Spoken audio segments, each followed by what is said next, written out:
तो कल सुबह एक अर्ली मॉर्निंग हमको एक डायल 100 से एक कॉल आ गया।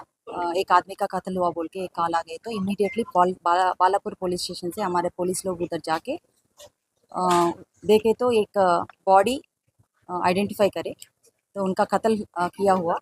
तो बॉडी को आइडेंटिफाई करे तो उनका नाम मुबारक अब्दुल बिन अलियास मुबारक सिगर, age 34 years, resident of Balapur police station.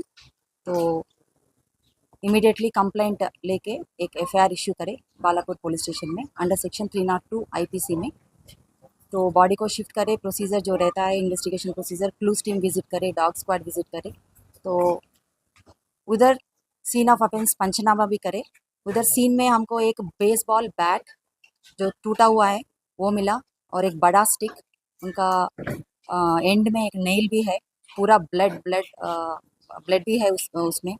तो वो पूरा सीज करके इमीडिएटली ये अक्यूज्ड को अप्रहेंड करने के लिए एसओटी जॉइंट ऑपरेशन का मुरली सर के गाइडेंस में, और हमारा एडिशनल डीसीपी सत्यनारायण गारू और एसीपी महेश्वरम, बालापुर इंस्पेक्टर और जंगैया इंस्पेक्टर, पूरा टीम्स अक्यूज्ड को आइडेंटिफाई अरेस्ट करने के लिए भी जाए।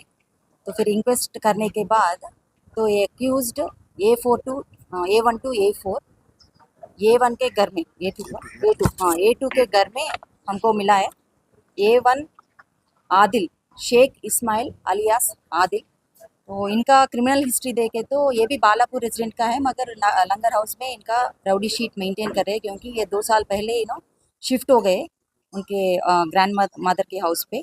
तो इनके ऊपर 11 केसेस है और लंगर हाउस में राउडी शीट भी मेंटेन कर रहे हैं। और A2 शेख आमिर अलियास शाह साहब, ये भी रेसिडेंट ऑफ बालापुर है, इनके ऊपर भी 6 केसेस है और राजेंद्र नगर में राउडी शीट भी है।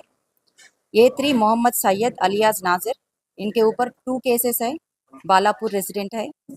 A4 शेख हुसैन, बालापुर रेसिडेंट है। इन लोगों को A2 के घर पे पकड़े हम।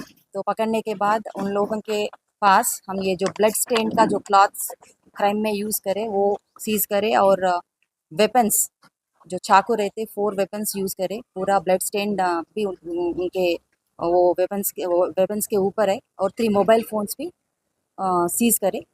तो ये जब हो रहा था तो फिर हमारा इंफॉर्मेशन के हिसाब से एसओटी और हमारा Balapur law and order police जो डिप्लॉय करे हम, सो उनके वो लोग फिर A5 to A8 को फिर A5 के रेसिडेंस में पकड़े इनको।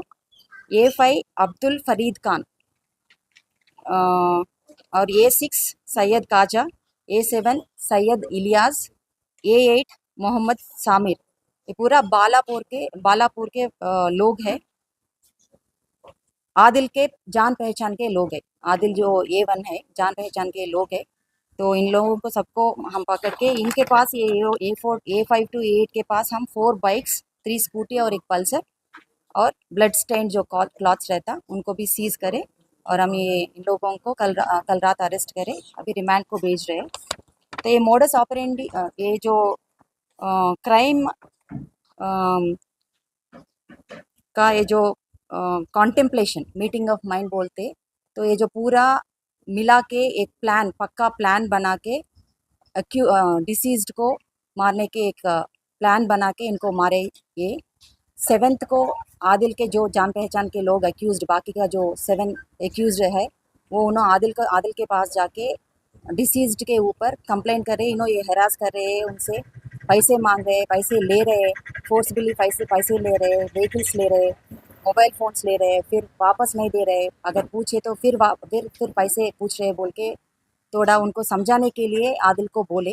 फिर भी उसके बाद भी 7th के बाद भी फिर और हेरासमेंट करे ये डिसीज्ड, ये एक्यूज्ड लोगों को। तो एक बार कोशिश करे समझाने के लिए कोशिश करे आदिल, फिर उन्होंने नहीं सुना, डिसीज्ड नहीं सुना। तो फिर एक प्लान, पक्का प्लान बनाए एक जगह में मिल के पूरा इनको कत्ल करने की प्लान बना के। तो 4 व्हीकल्स के ऊपर ये 8 आदमी मिला के इनको ढूंढ रहे।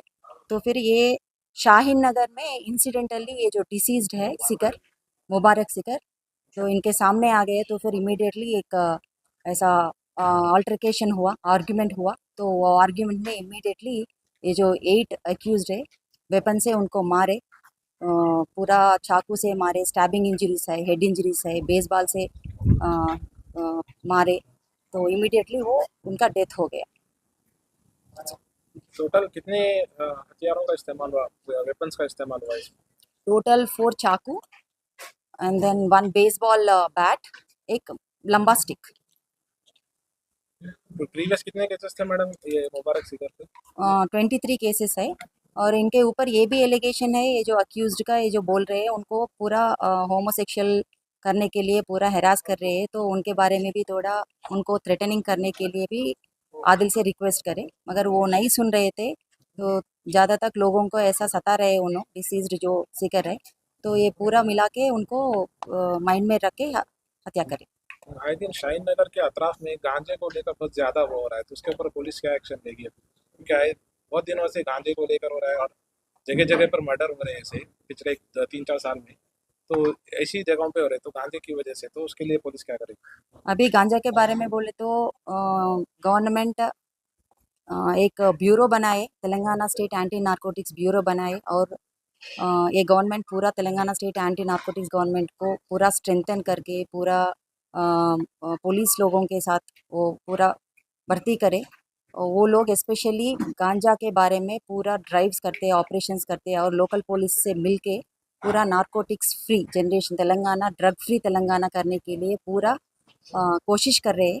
और हमारे तरफ से भी लोगों से ये विनती है, अगर कोई ऐसा कंप्लेंट्स है नारकोटिक्स का, गांजा यूज़ कर रहे हैं, क्योंकि ज़्यादातर के बच्चे यूज़ कर रहे हैं, ऐसा हमारा पूरा जनरेशन से यंग जनरेशन्स का ऐसा प्रोटेक्ट करने के लिए अगर किसी के पास इंफॉर्मेशन है तो फिर please do call local police station और मी ऑल्सो। सो इमीडिएटली हम we will take action against it. अरे चीज मैडम, मेडिकल शॉप पे भी जो गोलियां मिल रही हैं और बच के इंजेक्शन और जो मासूम बच्चे 16 साल 17 साल के बच्चे जो है रातों में इस्तेमाल कर रहे हैं, उनके खिलाफ आप क्या एक्शन लेंगे? वही तो, अगर नार्कोटिक ड्रग्स है वो, तो इसमें थोड़ा डिफरेंस रहता है। मेडिसिनल ड्रग्स अलग है और साइकोट्रॉपिक सब्सटेंसेस, वो नार्कोटिक ड्रग्स अलग है। मेडिसिनल ड्रग्स थोड़ा ज़्यादा लिए तो सेडेशन रहता, मगर वो मेडिसिनल ड्रग्स की विदाउट प्रिस्क्रिप्शन दिए तो वो ऑफेंस होता। तो ऐसा अगर आपके पास कुछ इन्फॉर्मेशन है तो फिर हमको बोल दीजिए और हम भी ऐसा राइट्स भी करेंगे। Thank you. Thank you.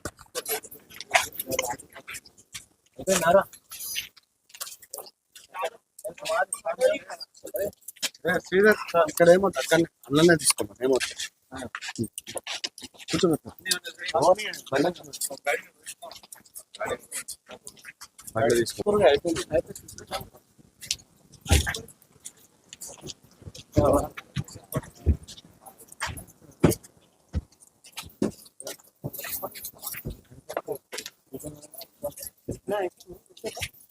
అంతే ఇక